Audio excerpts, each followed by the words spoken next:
The dust had not settled yet when Elias Moore heard the horse stop. He looked up from the fence post just as a man he recognized. Rafe Kellen yanked a woman from the saddle and let her fall hard onto the dry ground in front of the ranch. She did not cry out. She did not beg. She pushed herself up on one elbow. Blood and dirt streaked across her arm, her eyes sharp with a fury that refused to break. Rafe didn't bother to explain. "Keep the animal," he said, as if speaking of a sick mule. "Don't touch her. I'll be back." Then he turned his horse and rode away. Elias stood there, the post hammer heavy in his hand, watching the woman struggle for breath. He hadn't chosen this moment. He hadn't invited it. But he knew something else just as clearly. If he turned his back now, she would not live through the night. Before we continue, please take a moment to support the channel. A simple like, a quick comment, or hitting that subscribe button helps these Wild West tales reach more people who love them. Let me know where you're listening from, and thank you for riding along with us. Elias Moore's ranch sat just far enough from Dry Creek that the town's noise never quite reached it. On clear mornings, he could see the dust rising from the road that led into town, hear the faint clatter of wagons and voices carried by the wind. But by the time the sun dipped low, the world around his land belonged to cattle, creaking fences, and the long, patient silence of the San Pedro Valley. He had chosen the place for that reason. Elias was not a man who hid from people, but neither did he invite them in. He owned a small stretch of land, a modest herd, and little else. The ranch fed him, occupied his hands, and asked no questions in return. In Dry Creek, people knew him as a quiet man who paid on time, argued with no one, and never lingered longer than necessary. Some thought him cold. Others thought him proud. Elias never corrected them. Words, he had learned, were easy to misunderstand. He worked steadily, without hurry, without complaint. His face carried a permanent seriousness that made strangers uneasy. Though those who dealt with him long enough learned he was fair, even careful, in all things. He did not drink much. He did not boast. He did not explain himself. Whatever he felt stayed behind his eyes. The woman lying in the dirt at his feet did not belong in that quiet order. She was Apache, he knew that at once. Not from her clothes alone, torn and dust-stained, but from the way she held herself even while injured. Her body shook with exhaustion, yet her spine remained straight. Her jaw was set, not in fear, but in refusal.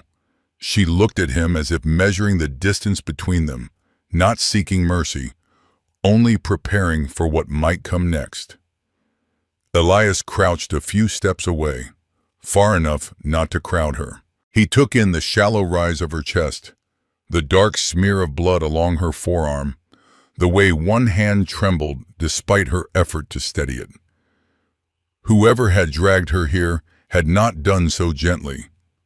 Whoever she was, she had fought. He set his hammer down slowly. "You don't belong here," he said at last. His voice was low, even, unused to speaking more than necessary. Her eyes flicked to him, sharp and assessing. She did not answer. That, strangely, eased something in him. He had not expected words. People said too much when they were afraid. Silence often meant something else: strength, or pride, or pain held tightly in check. The sun slid lower, stretching shadows across the yard. Elias knew how quickly the desert cooled once the light faded. How unforgiving the night could be to a body already worn thin. He also knew what trouble came with letting a wounded Apache woman remain on his land. For a long moment, He weighed the risks he understood against the one he did not. Then he stood and nodded once, more to himself than to her. "You can stay," he said, "until you're strong enough to leave." He did not say why. He did not need to. Elias did not touch her until he had to. He fetched water first, moving with the same deliberate calm he used when handling a skittish horse. He set the tin cup on the ground within her reach and stepped back.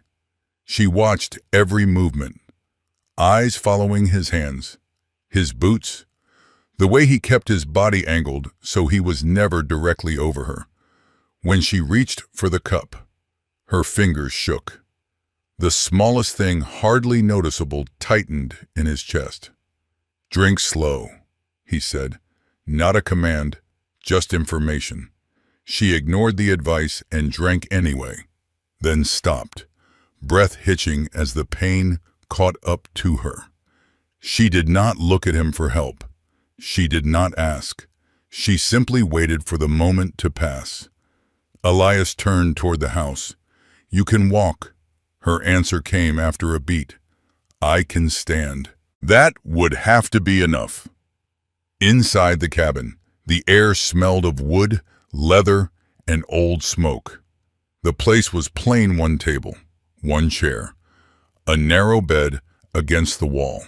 Nothing that suggested company. Nothing that suggested welcome.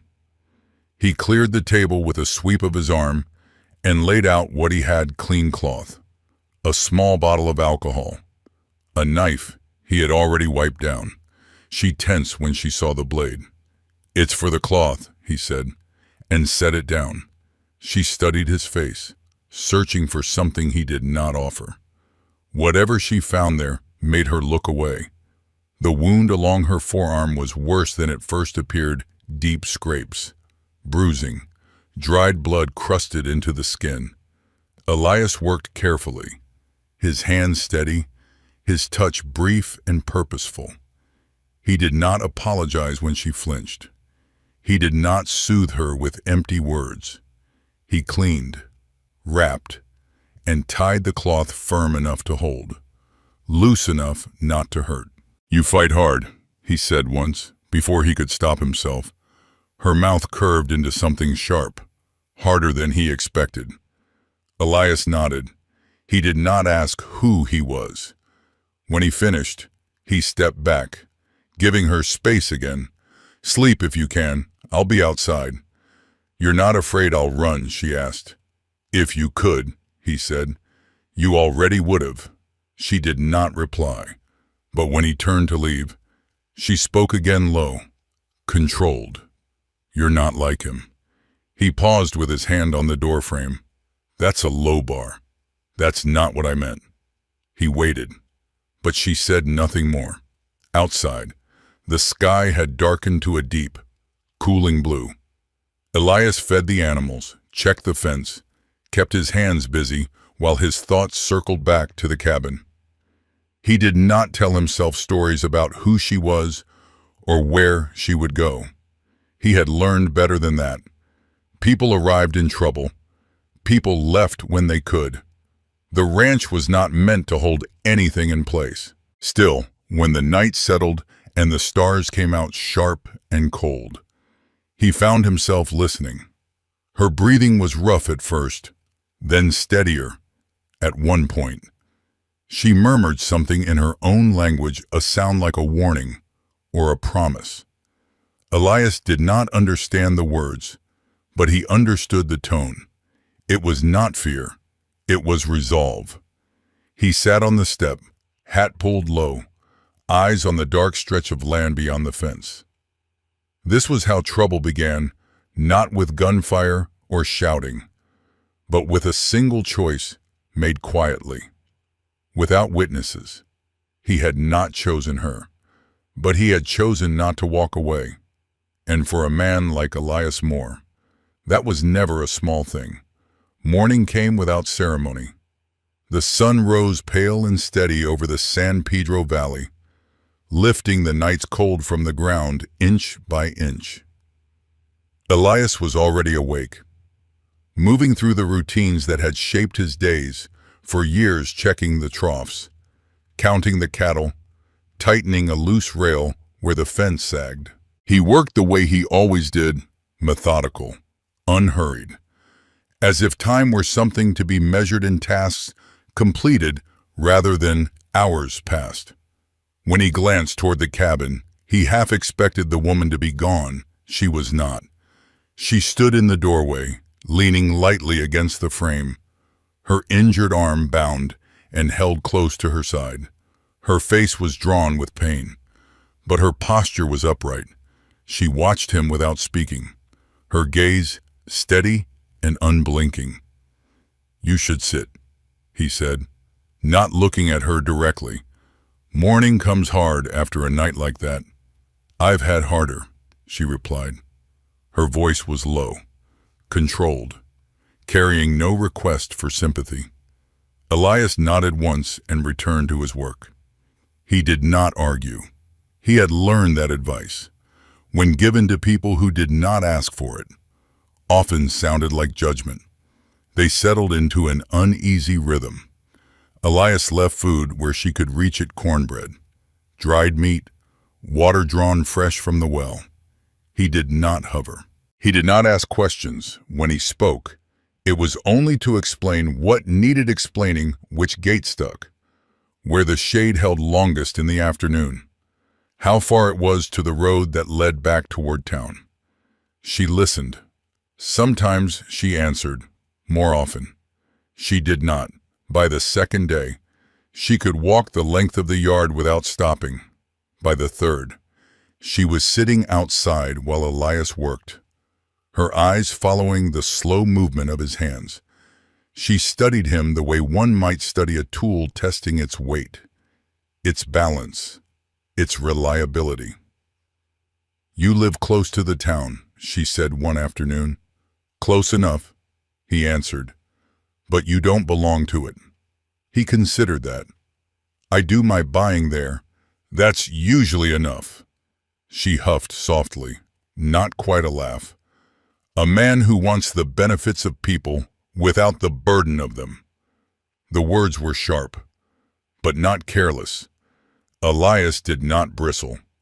"People can carry more burden than they know," he said. "Sometimes they put it on others without asking." Her eyes narrowed. "You speak as if you've seen it." "I have." That was all he offered.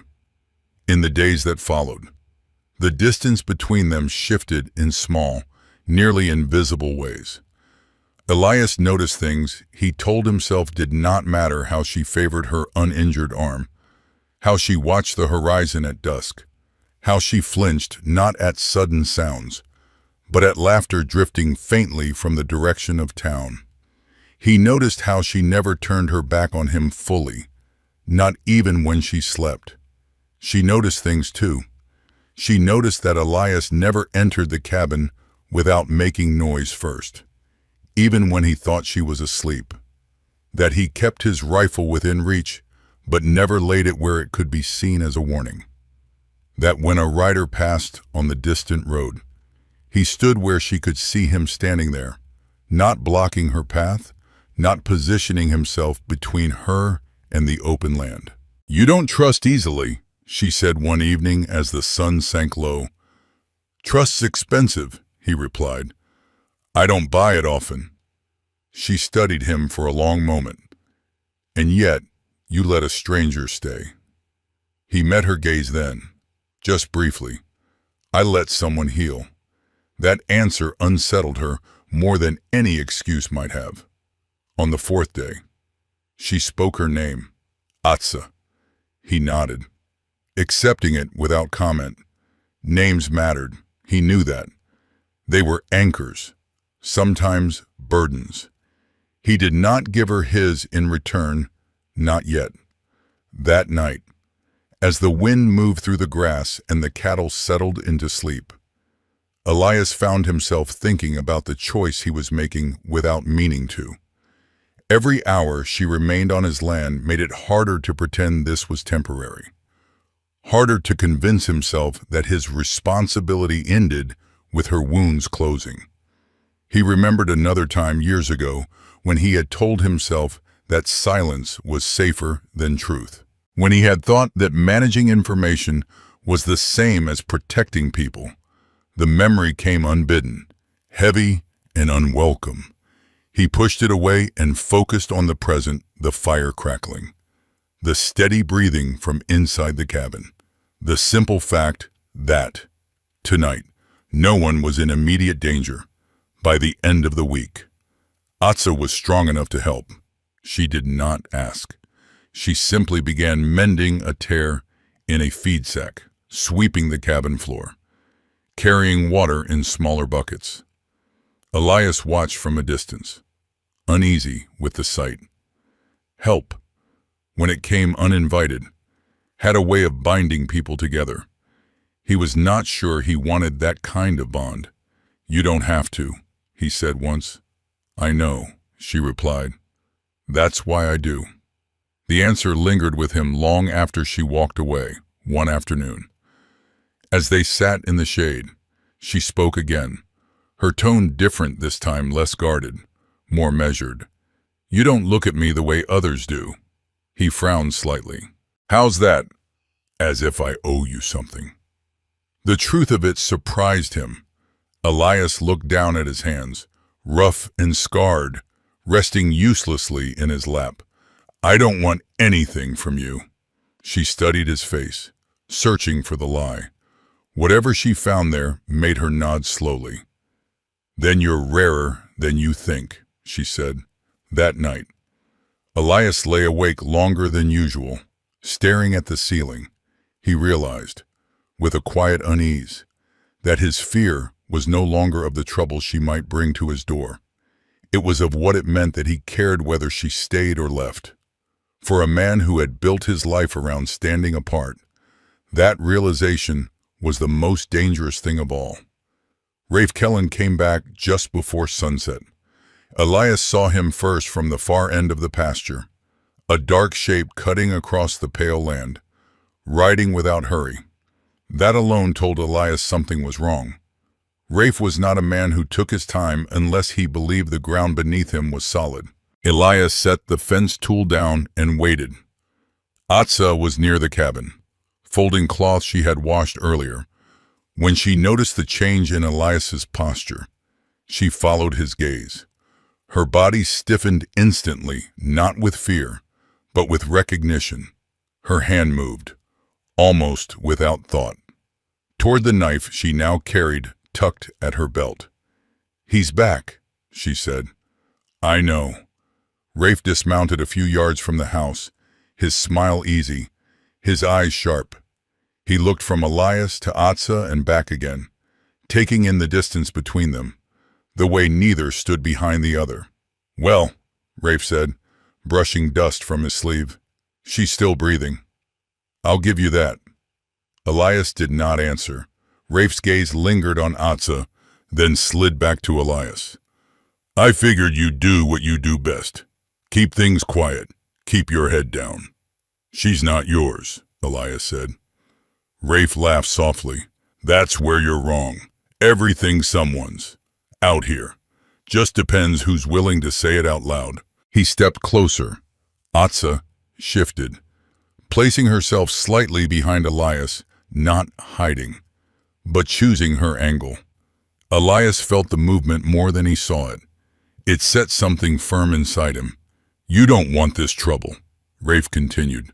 "I do business. You keep cattle. We don't need to mix the two." "You dragged her here," Elias said. "You made it my business." Rafe's smile thinned. "I gave you a favor. Somewhere safe to leave her while things cooled down." "She's not cooling down," Elias replied. "And neither are you." For a moment, Rafe's eyes hardened. "Careful.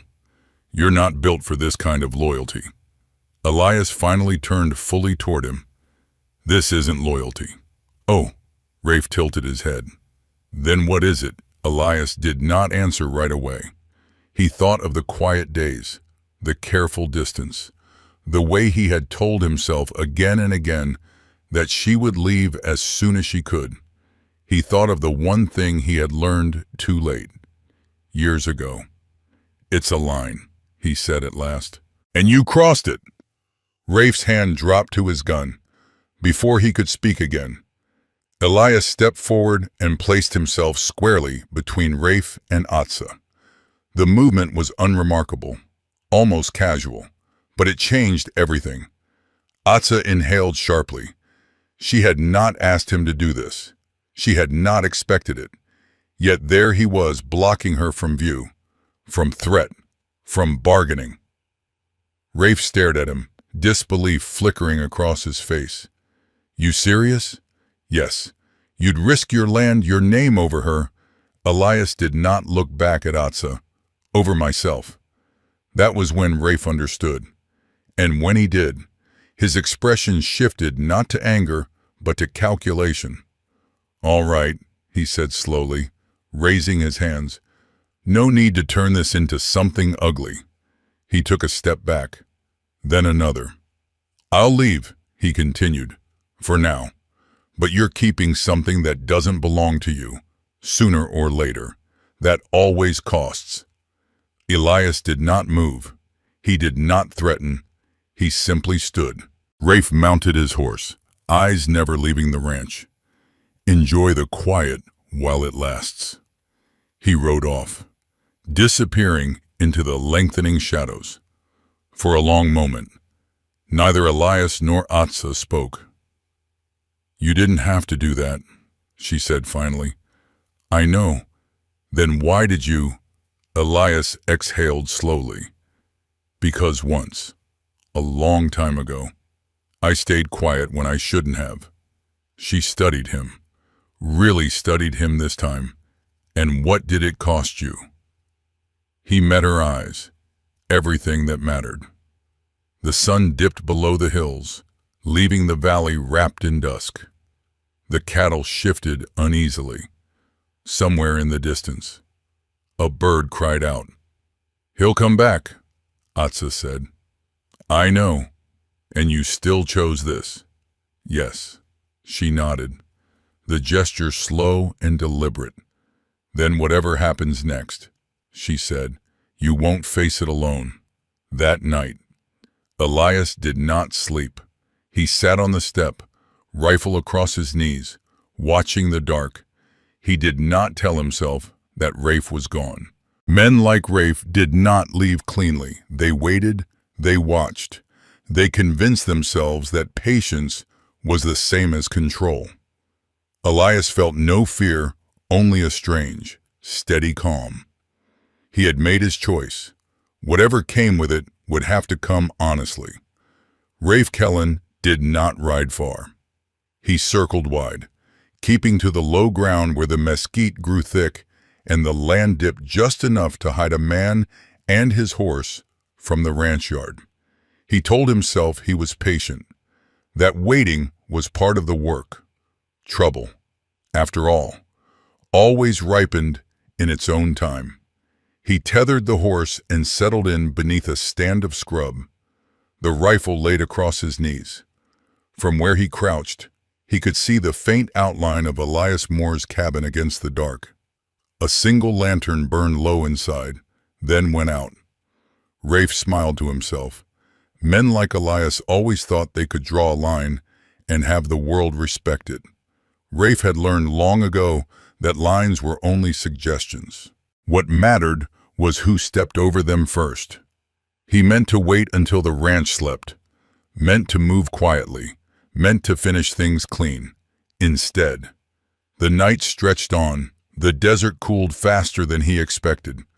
The ground leached warmth from his bones. At some point, the steady silence pressed in around him, heavy and dull. He shifted his weight, told himself he would rest his eyes for a moment. Just a moment. Sleep took him anyway. At the ranch, Elias remained awake. He had moved the cattle closer to the corral, checked the fence twice, and left the rifle where he could reach it without looking. Inside the cabin, Atsa sat near the wall, her knife within reach, but her hands resting loosely in her lap. They did not speak much. Words, tonight, would only circle the truth they already shared. "You should sleep," she said once. "So should you." She nodded. Neither moved. Time passed in pieces, broken by the soft lowing of cattle, the whisper of wind through grass, the slow arc of stars overhead. Elias thought of the man he had been when silence felt safer than choice. He wondered if that man would recognize him now. Just before dawn, the light began to change. It was subtle at first, a thinning of darkness, a softening at the edge of the sky. Elias noticed it the way he noticed weather, by instinct more than sight. He stood and stepped outside, breathing in the cool air. That was when he heard voices, not close, not threatening, measured. Atsa was beside him in an instant. Eyes narrowed, listening. The voices came again low, deliberate, carried on the wind. "They're mine," she said quietly. "My people." Relief passed through Elias, not sharp, not triumphant, just steady. He nodded and stayed where he was, hands visible, posture open. From the low ridge to the east, 3 figures emerged, moving with the confidence of men who knew the land intimately.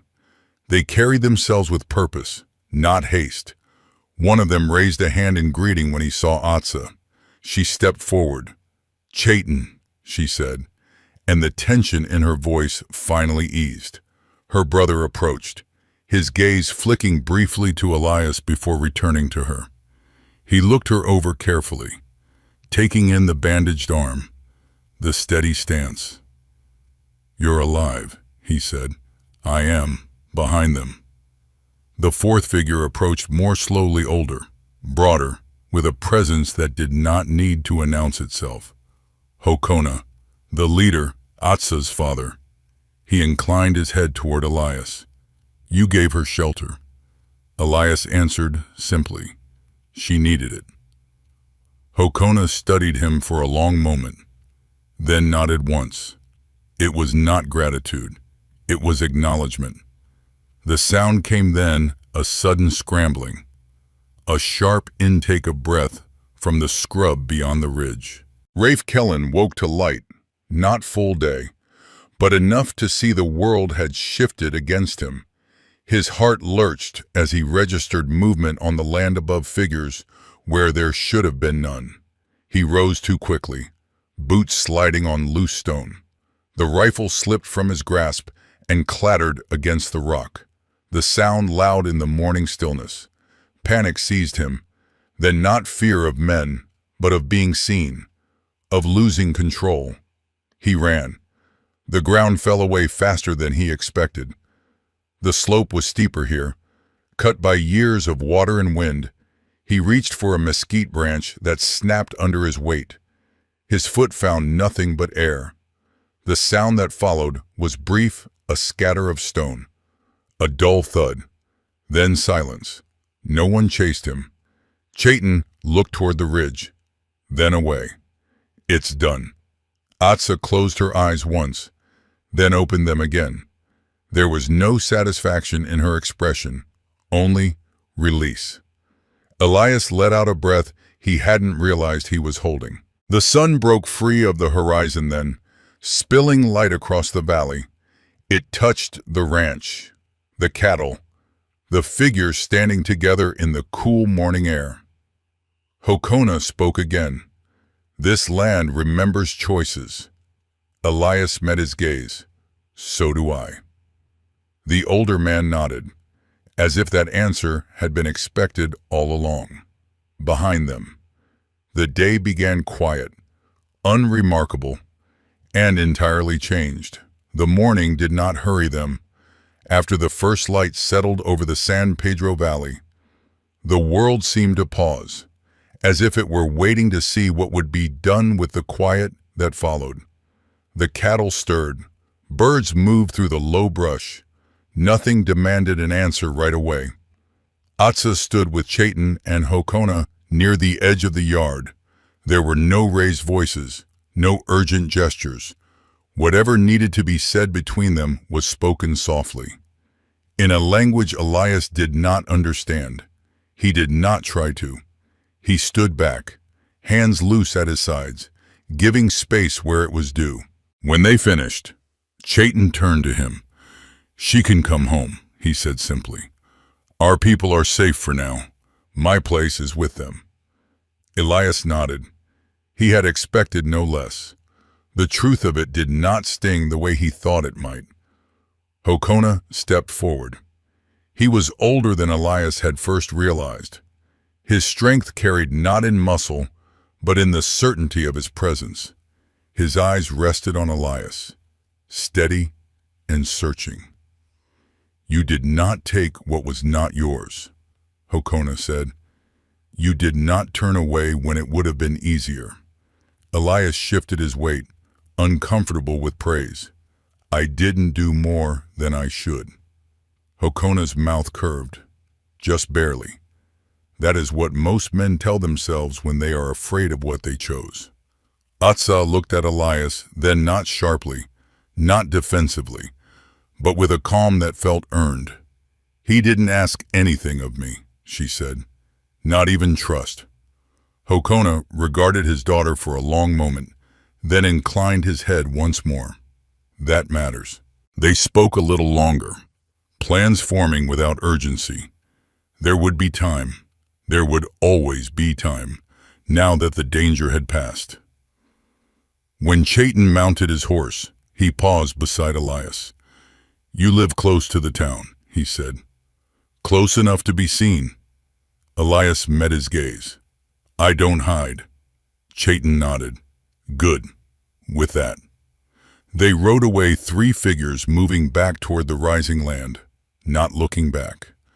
The dust they left behind settled quickly, leaving the ranch as it had been before, and yet not at all the same. Elias stood alone in the yard for a long moment after they were gone. Then he turned toward the cabin and began to prepare. He filled a saddlebag with food, folded a blanket, set aside a canteen. He worked with the same careful attention he gave everything, but there was no hurry in his movements. He did not ask how long she would be gone. He did not ask if she would return. Those questions, he knew, would weigh on any answer she gave. Atsa watched from the doorway. "You're readying me to leave," she said. "Yes, without knowing when I'll go." "Yes." She stepped down into the yard. "And if I don't?" Elias stopped. He turned to face her, and for once he did not look away. "Then you don't," he said. "Either way, it has to be yours." Something in her expression shifted, then not softened. "Exactly." But steadied. She walked a slow circle of the yard, her gaze tracing the fence line, the corral, the land stretching beyond. This place had been a refuge, a risk, a crossing point. It had not claimed her. It had simply held. She came to a stop beside him. "I won't disappear into someone else's protection," she said. "Not again. I wouldn't ask you to. And I won't stay if it means losing who I am." He nodded. "I wouldn't want you to." They stood there, the space between them neither closing nor widening. Then Atsa spoke again, her voice quiet but sure. "I'll go back with them," she said, "for a time. My father needs to see me with his own eyes. My people need to know I stand among them." Elias felt the answer settle into him solid, expected. "Take what you need." She looked at the saddlebag he had prepared, then at him. "And when I return," he did not pretend to misunderstand. "This place won't be different." She studied his face, searching for promises he did not make. Finding none. She smiled small, genuine. "That's why I can come back." They did not touch. There was no need. She left before noon, riding alone this time, her posture easy, her movement unburdened. Elias watched until she disappeared into the land. until there was nothing left but the line where earth met sky. The day stretched on. He repaired the fence she had noticed earlier, reset a post that had been leaning for years. He worked through the afternoon heat, through the long shadows, through the quiet that had once felt like a wall and now felt like room to breathe. Near sunset, a figure appeared on the road. Not Chaitin, not Hokona, Atsa. She dismounted at the gate and stood there, waiting not to be let in, but to be seen. Elias set his tools down and walked towards her. "You came back. I said I would," she replied. "And I don't say things lightly."